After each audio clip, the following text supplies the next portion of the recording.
What is up, Dodgers Nation? It's Victor here from latest Los Angeles Dodgers news. And guys, buckle up, because the Dodgers just dropped an absolute bombshell. Not one, not two, but 3 World Series champions are being cut loose. 3 players who lifted the trophy with us, gone. And this could change everything about our chase for the three-peat in 2026. Before we dive into this chaos, do me a huge favor. Smash that like button and hit subscribe so we can finally break the 12,000 subscriber mark here on the channel. You guys have been insane with the support, and today's news deserves all the eyes it can get. Let's break down what just happened, because the Dodgers aren't just retooling, they're reshaping the bullpen and the entire depth chart going into the most important season of this dynasty. Alright, so the hottest story in Dodger baseball is that the Dodgers, they have non-tendered high-leverage reliever, one of the best relievers in this organization for the last couple of seasons, Evan Phillips, and also one of the Dodgers' top prospects from a few years back before he had the shoulder surgery. That's pitcher Nick Frasso. But let's start with Evan Phillips. So Fireman Phillips, been a great part of this organization for quite some time.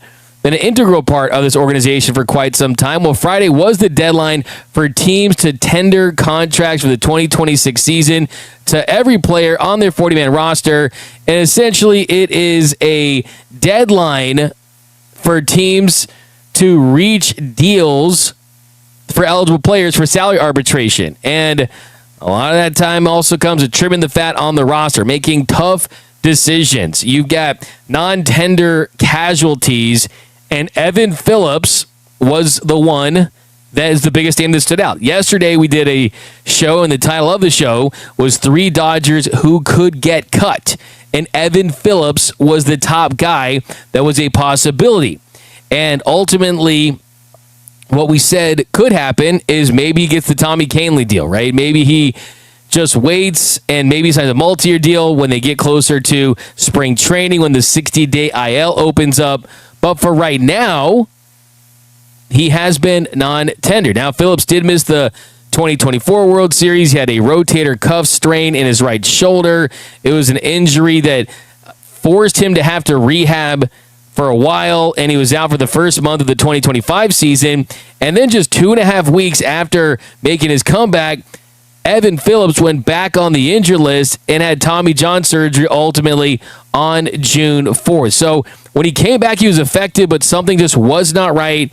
He ends up having Tommy John surgery. That effectively ended his season, and he's most likely going to miss, at the very least, half of the 2026 season as he gets through his rehab. After the All-Star break, somewhere around that time is the soonest you'll be able to see Evan Phillips on the mound for a major league team. Now, Evan Phillips, the predicament that he was in mirrored Tony Gonsolin in a lot of ways. You're coming off major elbow surgery. You're 1 year away from free agency. You're eligible for salary arbitration at a higher number. Gonsolin made $5.4 million in 2025, and he was set to earn something similar to that in 2026. He was DFA'd on November 6th, and he later decided to enter free agency. Now, he did have internal brace surgery and flexor tendon repair. That was in August, so that's going to have him miss all of 2026, essentially. But for Evan Phillips, the fact that he did get that surgery at the beginning of June, this does work out in his favor, where at the very least, he could put himself in a position to pitch next year and help a team. So this bodes well for Evan Phillips, a guy that was a really, really good fringe elite reliever a few years back, really one of the best high-leverage relievers in baseball. The only issue was he signed a $6.1 million contract to avoid arbitration in 2025, and that number is going to be very similar if it's entering this season and he doesn't get non-tendered. So he would have made around $6 million this year. MLB trade rumors had him at $6.1 million. So at that price for a reliever that's going to miss at the very least half of the season and coming off injury, coming off Tommy John surgery, you're always an unknown from that standpoint. So the odds are, hey, Evan Phillips is going to get a chance with the team, and he's going to get a good opportunity, and there's an even better chance that that could be with the Los Angeles Dodgers. Now, the LA Times did a piece on Evan Phillips after news broke, and they got a statement from Andrew Friedman. And Andrew Friedman, in his statement, he said, quote, "We had a number of back and forth discussions with Evan and his agent. It is challenging with him coming off surgery, so he's going to take some time and look to sign after he throws off the mound when his rehab allows.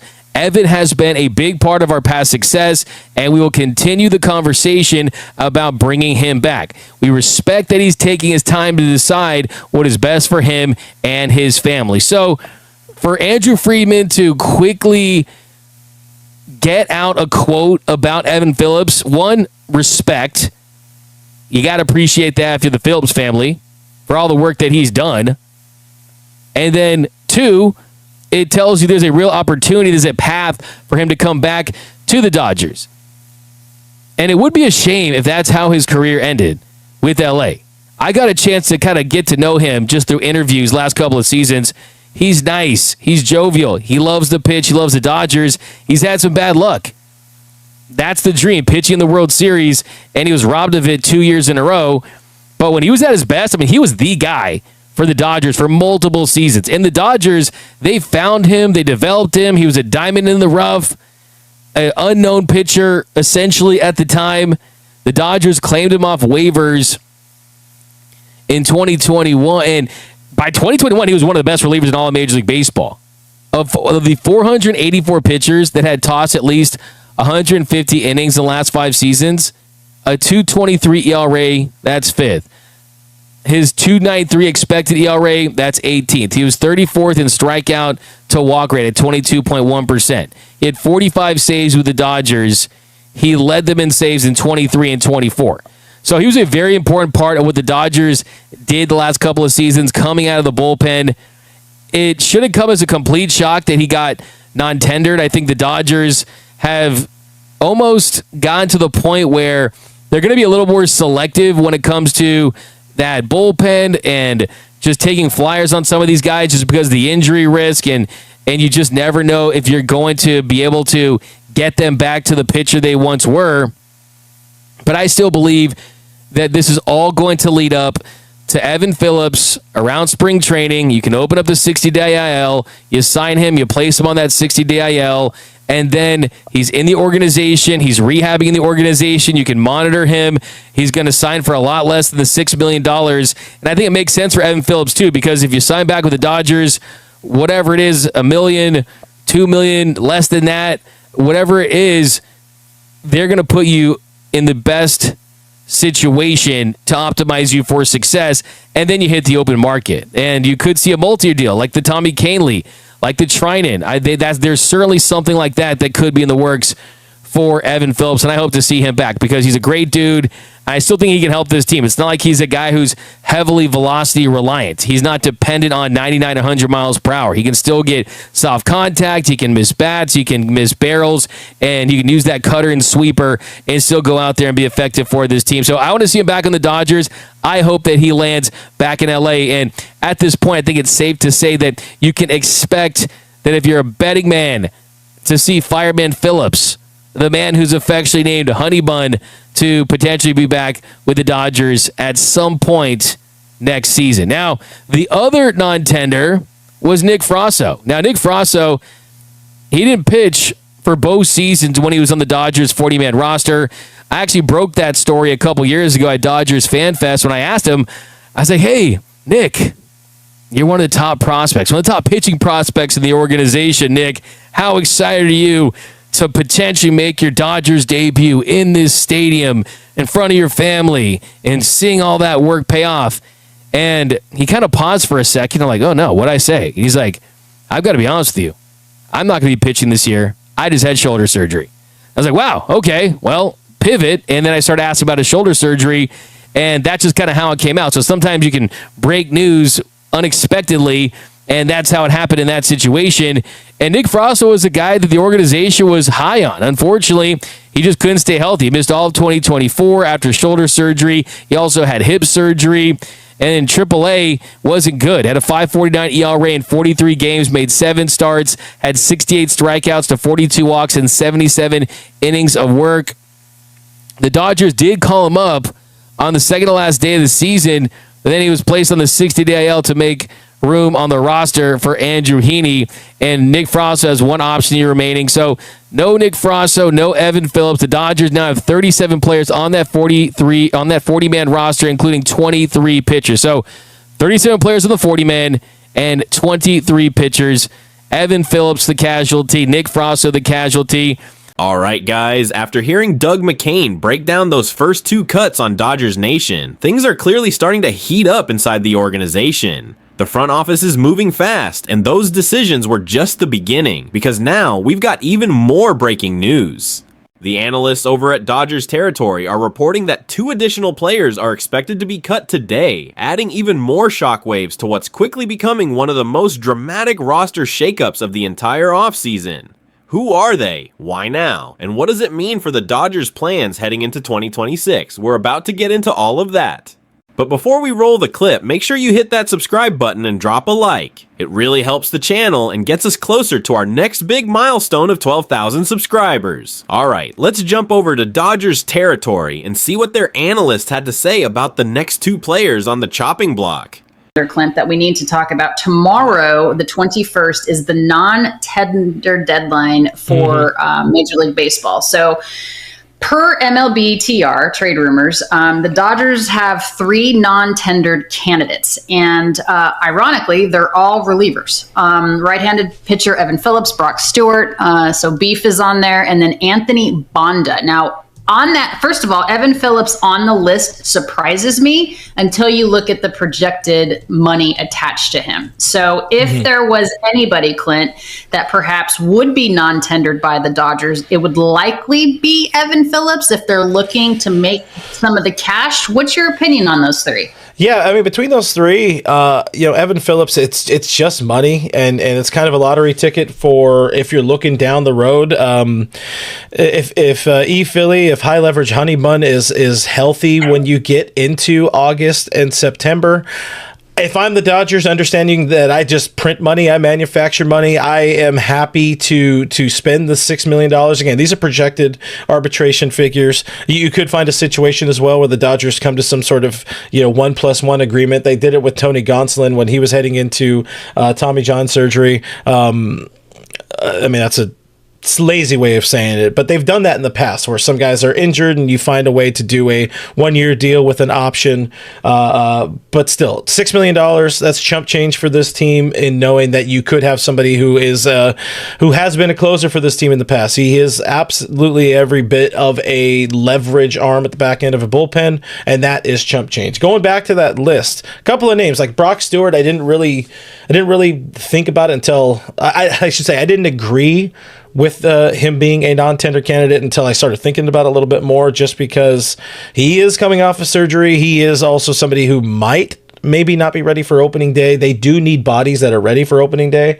So he is a strong maybe. The Bonda one is obviously the toughest one.